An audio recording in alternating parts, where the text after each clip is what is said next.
Rocker T. Bless. Welcome Adi Samet, everyone. Happy New Year. Yes, for real. Bless up, Brooklyn crew, POR crew, big up, man. 90s Madden, Father Journey, Bubbles, Johnny Go Figure, Rassman, yes, Originally from Brooklyn, so he's one of our own. Yes, But he so happens to reside on the left coast, the west coast at this point in time, continuing his musical journey. We're gonna get into that now and let the listeners get up to date with Rocker T. We're gonna discuss what he's doing now. But before we even get into that, we're gonna go back to the essence, the roots of Rocker T, the man himself. The name Rocker T, let's start off with the name Rocker T. Was that a moniker that was given to you, or you came up with the moniker yourself and started your musical career? That's a moniker that was given to I. That's my name that my brethren that I started the first bands I'm in with was like, yo, you toasted on the mic so rough that you can't just go around just telling people that that's your first name, and that's what I do. So what was the original name you was using? My name is Toby, that's my given name. Okay, so you was rocking the mic as Toby. And you were singing in two bands, singing in a new wave band and singing in a punk band that turned into a ska and reggae band. Okay. Yeah. Now, we're going to start off with the origins of your career, how you got into the reggae music, what influenced you to get into reggae music. When did you actually first start listening to reggae and having that affinity for the music itself? I heard a lot of reggae when I was very young, because I went to Jamaica in 1974 when I was 5, and I went to a lot of other islands that time, so. Okay, let me stop you. I probably heard a ton of music that I didn't even say this is this kind of music or that kind of music, but it's the music that I like. And then growing up, I listened to a lot of oldies, like 50s music, R&B, okay, doo-wop and things like that, and rock music from like England. Okay, now you said you traveled the Caribbean at a young age and went to countries like Jamaica. Did your family or your parents or whoever were taking you on these trips, did they have an affinity for reggae music at the time, or was it just we going on a vacation? No, but my father had an affinity for calypso music. Okay. Okay, so from the calypso and also R&B, mental. That's why we would listen to the radio station. So it was just all genres of music, basically. Okay, now you travel the world, you soaked up different cultures. When did you actually decide that? This is before Rocker T. When did Toby decide that reggae music is something that I want to do, and how did you go about getting yourself involved in the music? Like I said, we were playing punk music. I was listening to a band called The Clash a lot. Okay. And they covered songs. They covered Pressure Drop. They covered Police and Thieves, right? So that's Toots and the Maytals, that's Junior Murvin. When I figured out where these songs are coming from, and the same brethren who's in the band with I, Alex V, we're listening to this going, why are we playing what music is off of it? Why don't we just play what's the real thing? Because we got just so in love with it from the moment we really started diving into record crates and getting tunes and just bringing them home and listening to them. Okay, so with Alex at that point in time in the band, when you first realized what type of music you wanted to do, how did you guys go about that? Was it that the band was doing cover music at first, or did you guys start to do original music? Originals from the get-go. I was playing originals. We hardly ever cover any tunes. But there were rhythms that we would play to show people we knew the rhythms. That was my next question. And I would freestyle over those rhythms. Okay. Yeah. So the original band would still seek guidance from the original rhythms you were hearing? Completely, because the crew that I'm growing up with, we're saying we ain't gonna step to this and not do it 100%, 200%. Okay. So when you guys actually started the band, what was the name of the band that you first started with? It was called Noise Police, and it became a band called the Ska Danks. Okay. And then that got known as Skadanks. Okay, so the fact that you had That's a whole book right there. the fact that you have ska included in the second name that you guys chose. At that point, was the music predominantly ska music that you were doing at that time? And reggae, of what we thought was reggae. Okay. Now, starting out, at that point in time, who would you say the band's main influence was, or who did you gravitate towards? Whose sound did you gravitate towards in reggae genre? A lot of different sounds, but the Wailing Wailers and all Studio One music, and then certain dub music like Augustus Pablo, Revolutionaries? things like that. You know, very, very much. I got really into Hugh Mundell and into Black Uhuru. I was listening to a lot of Black Uhuru, Hugh Mundell, Tony Tuff, Coco T. Then I got all into Supercat and Ninja and all that kind of stuff. Okay.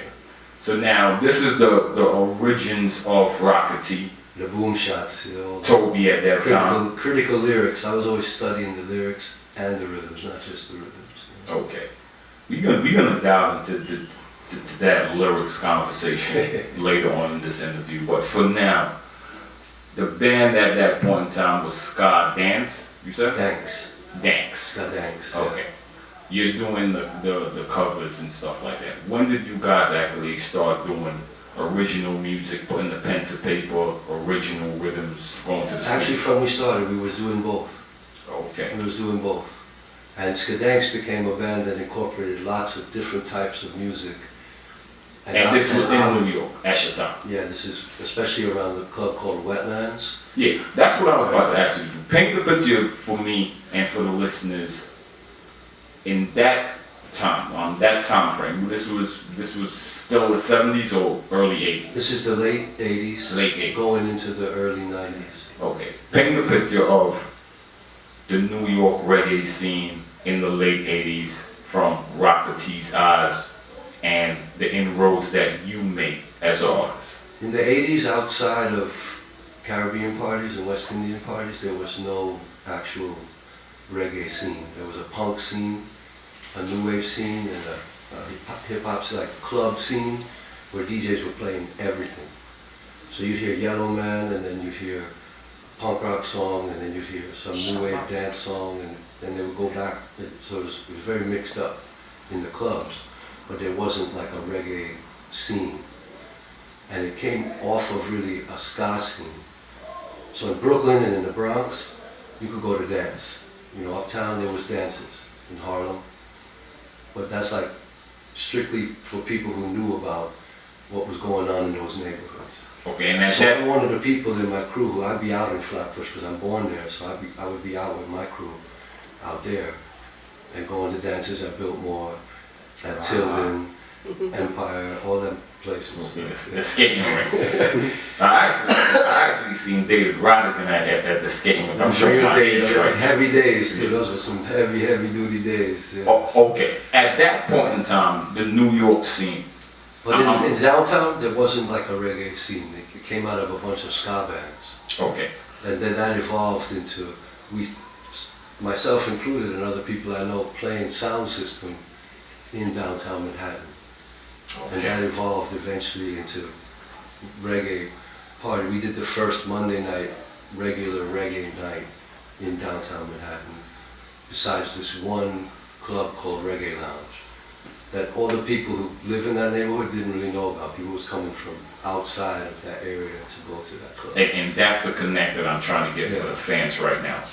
In that time frame, in that time period, who were some of the people that you would say were big in reggae that was coming to these little clubs and you had a chance to see perform, or you had a chance to perform alongside? Supercat was huge in those days. Tenor Saw was huge also. I didn't perform with Tenor Saw, but I did open a bunch of shows for Supercat. And then the first show that our band, we played in this club, Reggae Lounge, the first time a non-Caribbean band came into this club to play.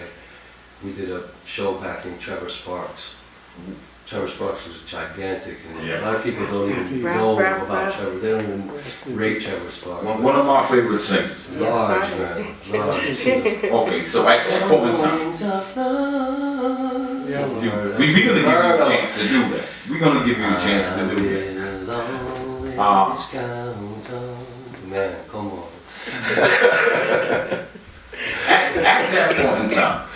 At that point in time, as well, you had a chance to open for Supercat, but in addition to that, the emergence of the reggae scene in New York, you obviously, from the story that you told us so far, you were on the ground, you were on the forefront, seeing.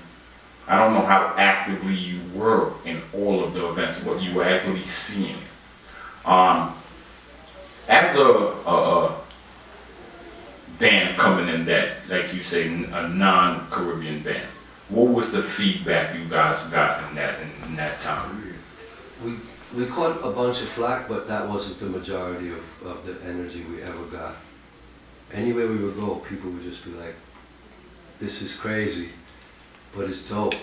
So forward. Yes, be back. Put it back. Yeah, you see, you ready to go. But another 2 joints from the artist in the studio with us now, Mr. Rocker T, by way of Brooklyn, hailing from California at this point in time. Before we took the break, we left off that your first record that you went to the studio and produced, actually recorded, was produced by KRS-One. Yeah.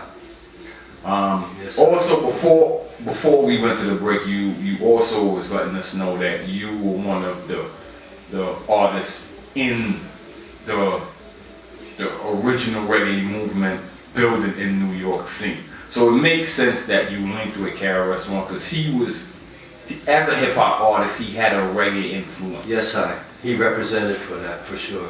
Tell us how that relationship came about and how you met him and how he ended up producing your first record. I used to roll real tough, and we're still totally close to this day with Jamalski. Okay. And we would just go tear up any mic that we heard of where there was a mic. And the 2 of us would just go 5 boroughs on it, like deep. Let me stop you for a minute, because a certain artist just flashed across my mind as you were saying that. Did you cross paths with Shinehead at that time? Yeah, man, I'm a good bridge. I took Shinehead on an American tour across the whole nation. Shout out to Shinehead. He also out in California. Shout out to Popolo. I could shout out, like, if I start doing shout outs, we're going to be here, like, recording an album. The whole Kingston 13 High 5. Yes, sir. 12. Yeah, pardon me. Or from 90s to 20s. Man, yes, sir. Okay. Now, the relationship that you built with KRS-One, you were doing shows with him, and tell us a little bit more how it came about and what made you decide to have him be the creative force behind your first single. He was very, very influential as well. And Jamalski and I, like I said, we were totally building each other. You know, we were really supporting each other and building all that. And Jamalski had met him, and then we were going down to BDP shows, and we were coming on as freestyle artists during BDP shows. And KRS was like, we gotta go into the studio and make a tune. And first was a whole nother lyrics about we're gonna take out Vanilla Ice. Real talk.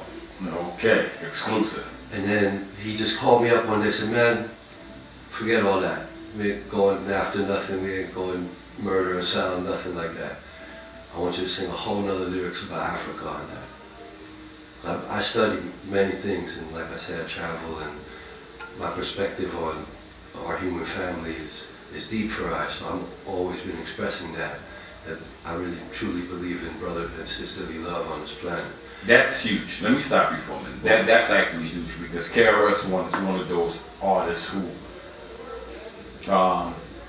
he's very pro-black. He pushes basically where we came from. He pushes education and studying history. For him to approach you and ask you to actually sit down and do a record about Ethiopia, Africa, at that point in time, what is it that he saw in you? Did you actually travel to Africa before that, or what did he see in you that he had the confidence to sit down? There was one time I was scheduled, and I even got paid half up front, and we were waiting on the man to come pick us up, take us to the airport, and go Botswana. Other than that, I've never touched in the whole continent. Okay, but so that's actually, it speaks to you. I saw it across the ocean from Portugal late in the night. They took me to the closest coast to Africa, because I was tripping on that. Okay. Yeah. So now, you see that glow? You see the glow over there? That's Africa. wow. So, Okay. still So never reach, you know, but okay. So now, you got the concept from Jamonski. KRS wanted to do the record.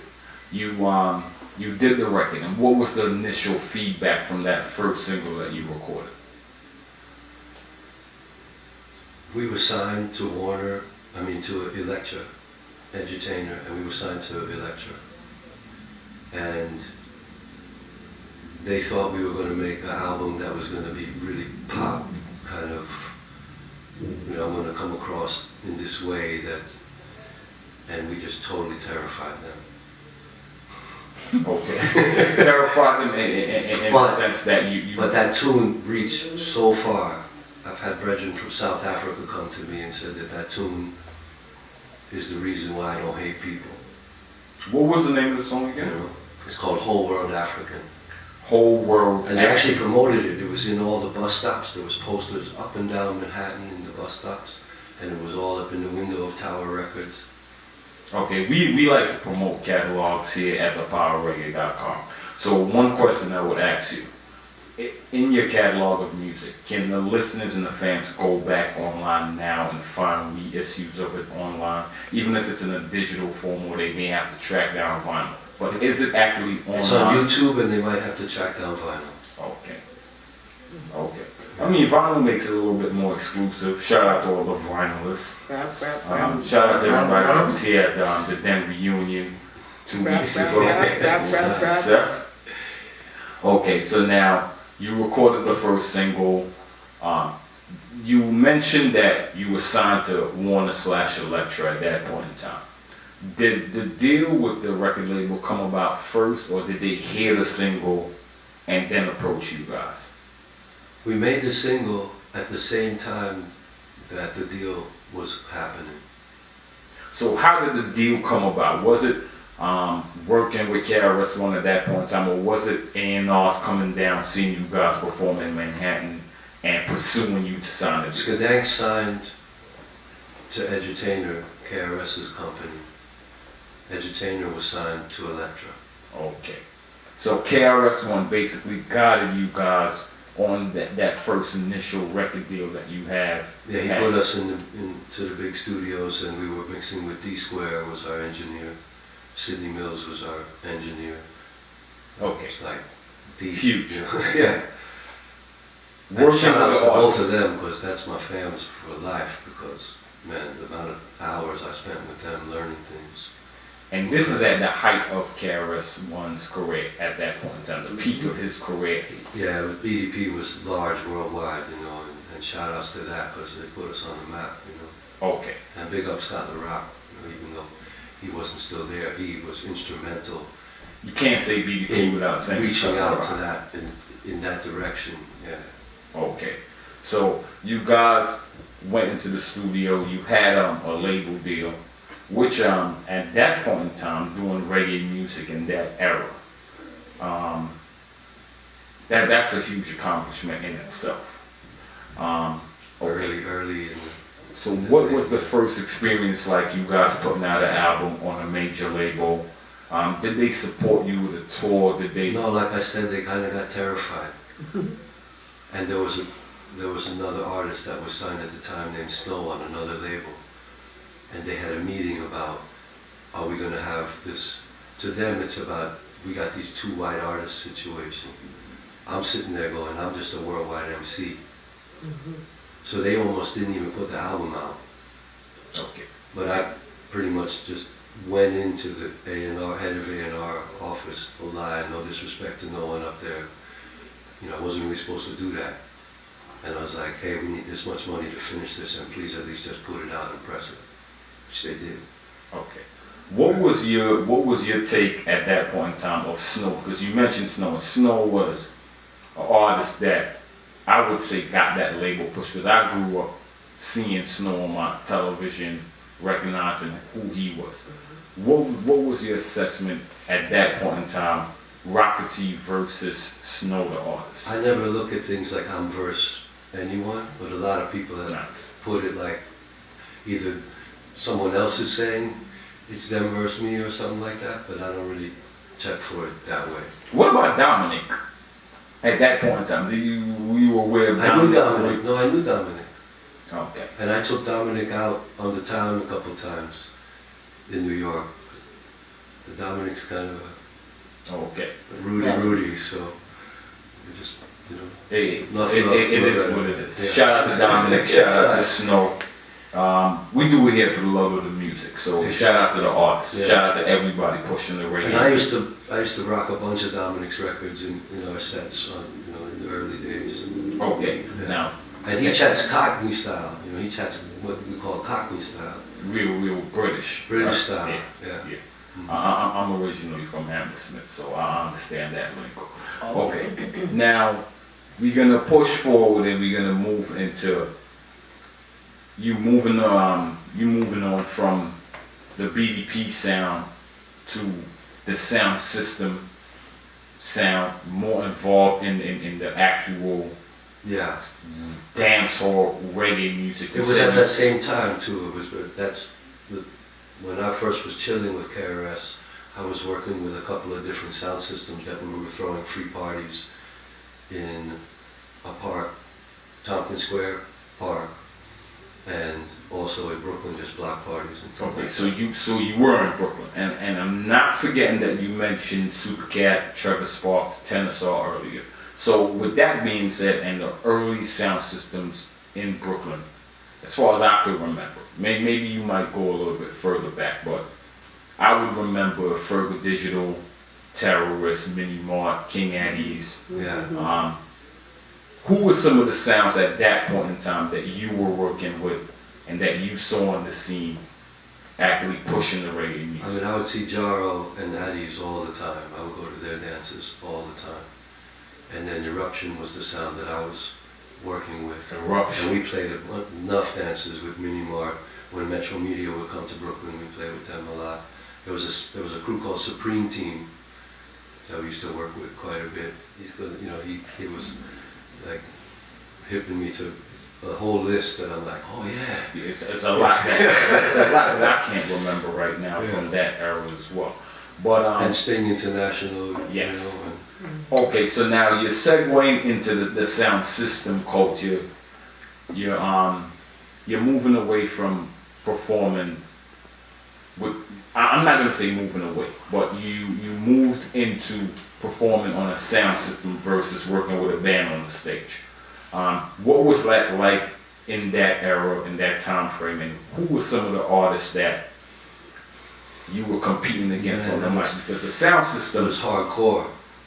exactly. Hardcore, especially for I mean, literally flat out. In those days, the only one looked like I for miles, man. Anywhere, at any one of those dances. Okay, so apart from tennis or President would drums, sometimes just be like, did you ever actually have a sound "You clash? even coming over here?" Did you have a sound clash, sound system, sound clash? Eruption clash with enough sounds, and I grew up on them. Okay, Yeah. so And tell us they about. put me on the stage, built more ballroom first time. You know, and the Relationship. place mud up on it. The place mud out, man. Okay, For real. For so real. now you are Never get that back up. Never. never. Never. Okay. The reception that you received in that time, was it all positive, or at that time were you still receiving some type of flack? Mostly completely 100% positive, because people, that was something that's so out of the ordinary anyway. Okay. And you know, like I said, I grew up going to the islands enough, and I never felt like people ever hated like that. you know? Music is love, man. You know, and so folks are just, you know, if it's good, it's good. If it's great, it's great, you know? So at this point in your career now, you segued from the bands. I don't want to say segue because I'm pretty sure. No, because I stay playing in bands exactly. still to this day. So now you incorporated the sound system into what you were doing, into your musical career. What was the next move for you at that point in time? Did you start going to the studio recording singles on rhythms at that point in time, or were you still That just was one area where I'd actually get a bit of a fight, because it was difficult to prep. You know, records weren't, it wasn't cheap, it wasn't easy like it is today, where you could just like totally just, as soon as it mixed, you could actually just put it online, and you don't even have to do all the next steps. But we're talking about you have to buy 2-inch 24-track tape, then you gotta go through all these hours in the studio, then you gotta mix it, then you gotta go master it, which now, you know, people are getting $50 master, $10 master. Nah, it ain't like that. Then you gotta go cut plate, then you gotta go cut stamper, then you gotta go put out that vinyl.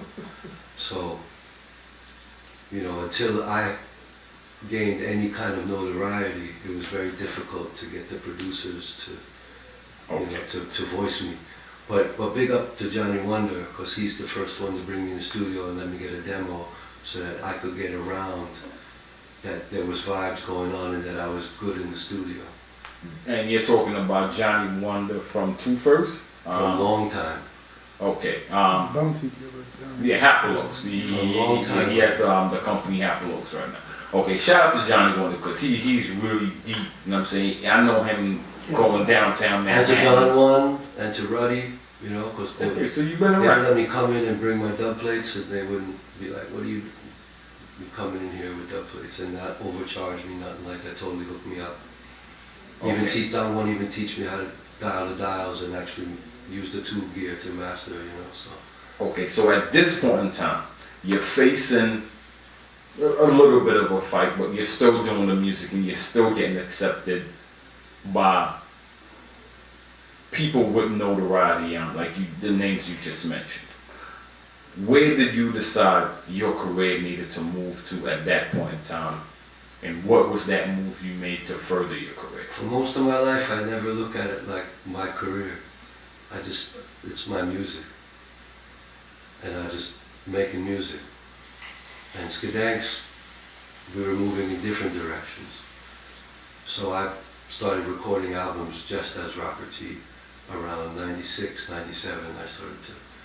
Who were some of the producers that you worked with at that point in time, or were you just going off of your own musical I worked direction? with a man called SOS with Positive Sound Massive, and I worked with King Django at Stubborn Records. This was also in New York at that point in time? Positive Sound Massive was in San Francisco and Stubborn Records in New York. Okay. So now you're going by coastal. At this point in time in your career, did you, were you able And to... then we would go out west and we would play sound system, and the people would come in to dance and be like, where's the band? No lie, bro. You're a pioneer. Different days, and that In was the a US. big sound system culture in West. Being a pioneer in the U.S. is something I could definitely say Rocker T was a part of. Okay, at that point in time, did you have a chance to travel outside of the U.S. at that point in time? And what was it, if you did, what was it like transitioning from a crowd that would expect the band to a crowd that you could perform in front of on the sound system? In different countries, it was, we went to Japan and played as a band. And we toured 5, 7 cities in Japan as a band. And then I went again and played with sound systems. And it was different crowds of people, actually. And some of the people were in both of the crowds. I would hope And you so. would see them at both parties. But you'd see a whole other set of people for the live show. And then at the sound system party was like people very devoted to sound system culture, because in Japan there's enough folks who are like completely devoted to sound system culture. And then in Amsterdam, that's where we started going to Holland and Amsterdam and playing over there. It was always live band in the big venues. And then I was toasting all in the small, even in very small clubs where they don't even have big sound, but the sound fills up the club. Okay. Yeah. Now, at this point in time in your career, you are recording as Rocker T, a solo artist. Yeah. Moving on from the band and recording as a solo artist, the rhythms that you were doing at that point in time, was it original rhythms that you were doing? Were you working with SOS and were you doing remakes of popular rhythms at that time to have the music more accepted? There are rhythms that are timeless. There's some of them are like based on popular rhythms in the first 2 albums that I made. But it's not out of, I'm purposely going to use this rhythm to do this. It's because I just love this rhythm. And that's the way I have to sing a song on something close to it because it's one of my favorite rhythms of all time. But the majority of the tracks are all original, actually. And those original studio albums that you were doing, where you were doing it as Rocker T, what was the initial reception? Moving on from most Both people. of those albums blew up. I went everywhere after that. What was the big single you would say Rocker T first did that? There were two. There was one in each. There was one of them in each album. And there was a song called True Ganja Man. And there was a song called Fire Burn Rome. And both of them just blew up, sell off, repressed, sell off. Okay. These records were able to take Rocker T internationally as Rocker T, the solo artist. One's called Nicer by the Hour, and one's called If You Love Love, Show You Love. Okay. At this point in time, are you still based in New York, or did you migrate to California before? I'm migrating to California. Slowly. Yeah. Okay. Yeah. Now, I want you to give the fans the difference from coast to coast, from moving from New York to California. What was it like? What was some of the positive stuff from moving to the left coast? What was some of the negative stuff that you went through moving to California? The culture shock of the way people move in time, and then there's a lot of difference in how people express themselves based on whatever their emotions are. So that took a while to get used to just a different style of how people express themselves when they're happy or when they're upset on both sides. And I noticed that very distinctly.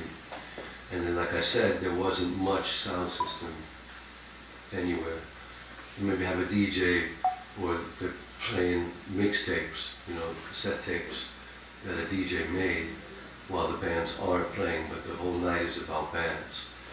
Okay, and as an artist, having success on the East Coast and then moving out to the West Coast, where I would say they weren't as up to speed as New York with the reggae music. Maybe I might be wrong, but from what you just described, I think I'm Jawari Shelter, no lie. Jawaiser from Miami and myself, because we linked up out there, and he joined Jawari Shelter, and we went all up and down the West Coast and played them records for days that no one heard. You guys were one of the first doing it. We have it. turned on the West Coast to so many artists. Yeah. Okay. So now you're on the the West Coast. We're still doing it too. We still get tunes. We're so connected with artists that when new music comes out, we often get it first. Okay. And then we play it out there and no one heard it yet. So basically, we're speaking to a pioneer on both coasts. You were pioneer early in the New York scene, and you blazed the trail. And I'm just trotting the child, like from a very small, my mother teach me to sing and play music and deal with music, and I have other teachers, and then every time I'm listening to music, that's another education for any record I listen to is education. Okay, it seems as if you were able to migrate to the West Coast and really find your footing in yourself as an artist and find the other things that you wanted to do within the music. And there's a deeper scene of festival. There's much more reggae show and festival that go on for an entire season.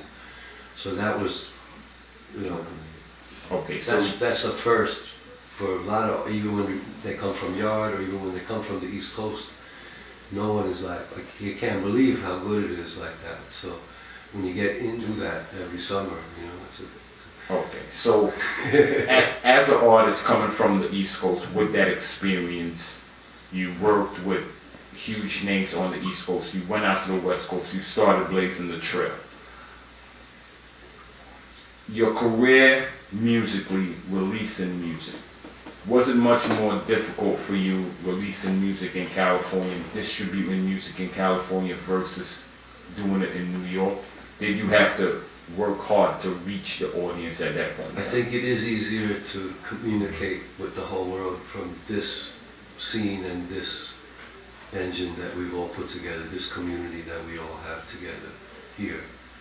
But at the same time, now there is eyes on that area over there, so I think that's going to come up now. You had the influence of the sound system in the New York scene. You went out to the West Coast, and I believe you started your own sound system when you were out on the West Coast? It started here. It started here? Yeah, I've been playing since '89 as Child Warrior Shelter. Okay. Yeah. Child Warrior Shelter. When he mentioned the name to me, it put a smile on my face because I immediately recognized the name. You guys, actually, if I'm not mistaken, you guys actually have been involved in sound clashes, dub plate clashes. Yep. Many. Exactly. Okay, so now, as the artist, the toaster, you went out to the West Coast, you took your sound out, you're building the sound system. Tell us a little bit more of how you immersed yourself more into the reggae music scene, more than just being an artist, because I know there are other things that you do as well, where you incorporate reggae music into giving back to the community. Yeah. So let's apart from just being an artist, let's talk about Rocka T as a whole, as a man, and what you became on that migration to California, and what you were able to fulfill that you wanted to do. One thing that I've really been able to free up with is carrying a guitar into any public place and just doing it.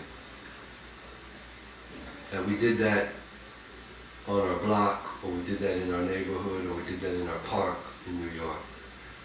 But I've played in so many places, just random places, just in public, where we cook food, and we bring the food out, and we set up a table, and we just give away food. And there's enough places on earth where they come and say, you can't do that. And we've actually have to battle with them at times. Okay, so to be like, no, we're just giving away food, and people deserve to have food if they want food. We don't. You look rich, you look poor, it don't matter. You come up to the table, you want food, here's food. So you basically stepped up from being an artist to becoming a humanitarian. That's what you just explained to me. You're being a humanitarian. What made Rocka T decide that you wanted to give much more than just your music? I always wanted to do that. And I just, until I'm in the position, then but I will do it. But I've always been like that. Okay. You know, if I got a couple in my pocket and you need one, then you get one. And if I got a little bit of that, and it's not, some people say it's not enough to share, I would still probably share it. You know, that's how I stay. It's just beautiful. It's just beautiful. But that's the vibe that I get from it. And what I want to do right now is I want to get into some new music that you got. Once again, we have a lot of music in the studio from Rocka T. We want to get y'all up to date with some of the music. So, Johnny, I want you to dig in the musical basket that he brought along with him, and find the song entitled "Life Over Death." Before we go into the song, tell us a little bit about the title of the song, what it's about, and then we're gonna get into the song. Let the listeners hear what Rocka T is bringing in 2017. We also have another track that we're gonna play that one, but the second track, we're gonna go back into the explanation of that. So we're not gonna even mention the second track until we come back. But Life Over Debt, Rocka T, once again, the music is available online, vinyl, it's available on digital, iTunes, or major digital distributors. Power Reggae Radio, TGM Radio, Mr. Rocka T.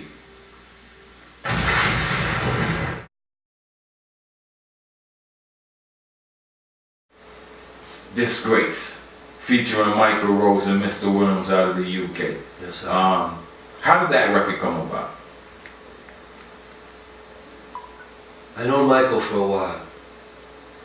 You mentioned earlier. We're not you were big- intimately close, like super close people. I know Michael, every time I've seen him, he's like, hey, what's up? You always check for I. Because like I said, I support Black Uhuru. Exactly. I've been to enough Michael Rose shows when I'm younger. Mr. Williams, I was feeling that Reggie, so I reached out to him. We reached out to him.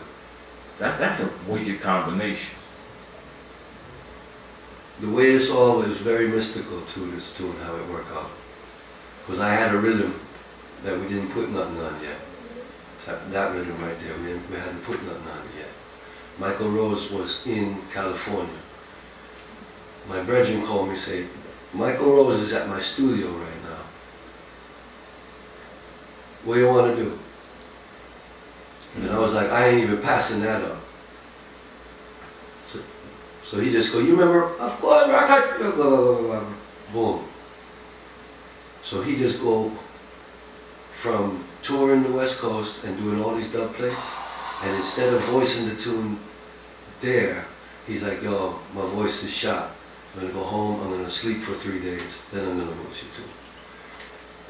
And he called up on the phone like banging on the wall when it was dope. His vibes were very, very high on that too. So then Mr. Williams just heard the record. Then I voiced my parts on that. And we had already connected with Mr. Williams. Big tune. And he had come and, we have dub plates from him, he had come and performed on Jah Warrior, so I just made it stronger by, hey, let's get you on this tune as well. Let me I ask actually you, woke up from sleep, because it was just going to be Michael and myself.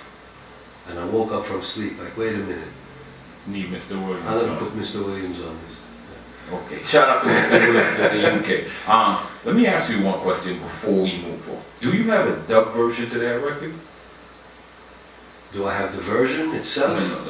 Or do dub I have version. dub plates? Not dub plates in the traditional sense of a sound system with a dub the plate special. name. The special. Just a dub plate version, like we would say, like a scientist. We have yet to voice that special because we only had enough time to film the video, and we didn't have enough time to go into the studio when all three of us were actually in the Bay Area at the same time. Okay, me and Johnny's waiting for us. So we have yet to voice the special of that. John, I know you want to get a dub version off of that. Right? Of course. You're waiting on a dub There's version. going to be one session just for that tune. When all three of us are in the Bay again, we're going to do one dub session only for that tune. Okay, now, the record, once again, Disgrace, it's available now on iTunes? Yeah, it's available it's on the album called Return of the True Ganja Man. Okay, so is this the new album that Rocka T has out That's now? a 2016 album, yeah. 2016. Most current. So it's most current, it's fairly new to us still. You can go online, check it out, Rocka T. The name of the album once again, Return of the True Ganja Man. Return, and that, yeah, Mr. Williams couldn't turn that down, because he's always singing about weed. So, Return of the True Ganja Man, it's available now on iTunes, Amazon, all major digital distributors. Do you also have vinyl out It's there? not on vinyl yet, but we're going to there's a few tunes from my last 3 albums that we want to put a collection of from those 3 albums as vinyl. And I'm working currently on an album of some of my favorite tunes from the 60s up to 1970 from Jamaica. Some of them are American tunes, but I like the way that I like the reggae version better.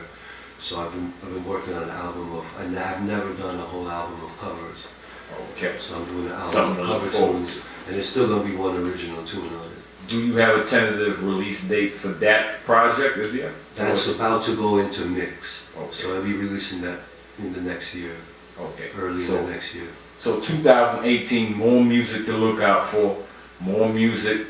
You can go online right now, check them out on iTunes, Return of the True Ganja Man. Do you have any visuals out now that people could go to YouTube? There's enough videos on YouTube right now. So we're gonna do the social media thing. And soon I'm gonna have a video out for that tune, Disgrace. And I have a tune with KRS-One that I'm also editing the video currently. So the fans, when the videos are released, where can the fans go to? What is the YouTube channel that Rocker T has that they could go to check it out? It's Rocker T. Rocker T. Rocker T channel.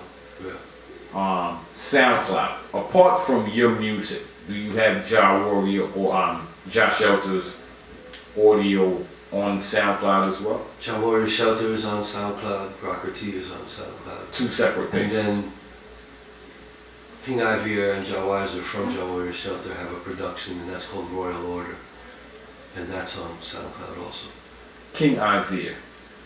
Did he do some music with Ibomar early in his career? Yeah, we have.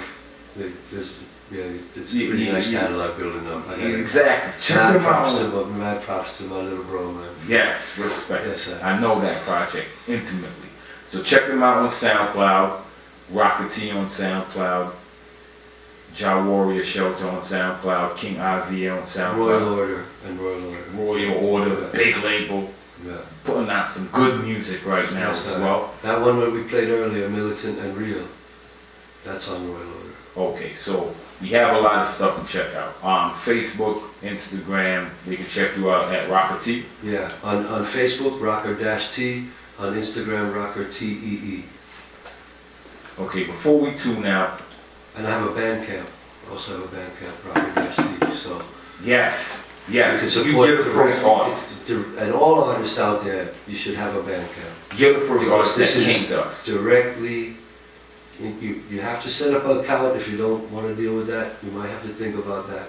But people from all over the world will support you and buy your music and, you know, give you something to forward your cause and to get you through the day and to pay your bills and to put some food on the table, you know. So listen to that advice. Bandcamp. You're the first artist that came to POR and actually spoke on Bandcamp. Once again, Rocker T. What we're gonna do now before we tune out is we're gonna give you a rhythm. And we're gonna have you tune out. Because you're so lyrical and your lyrical intellect is so expansive, I'm gonna ask you to do your outro on the rhythm. So whoever you got to shout out tonight, you can shout them out while you ride on the rhythm. Shout us out here, Power Reggae Radio, Father G, Johnny Go Figure, Bubbles, King Eddie's in the house, Ross Menlick in the house.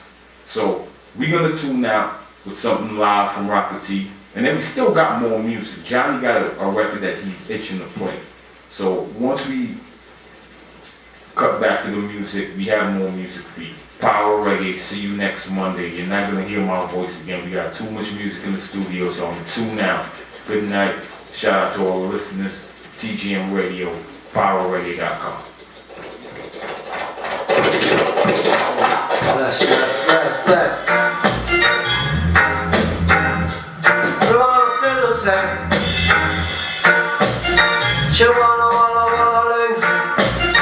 When it's the power of reggae, and we love the real reggae. Jamaica, we don't want no figure, but that's a fake reggae. Lord, I got a lyrics in this, but mama, lyrics in this, I got a lyrics in this, why? Lyrics in this, I got a lyrics in this, I got a lyrics in this, I got a lyrics in this, why? Pin them and I'm purr them and I'm pin them and I'm purr them and I'm turn them and tell them again, tell them again, tell them again, tell them again, tell them again. It's significant. Honey, it's with a boat, with a boat.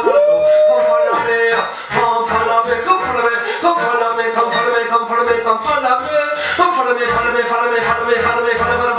I said, I want to be, my mind has keep my mind free. To speak truth, rights and more reality. To free the brain and the ghetto picking here. Chant down war on the farmer slavery. Uplift the heart of all humanity. And do it in a ragamuffin style. To spread love internationally.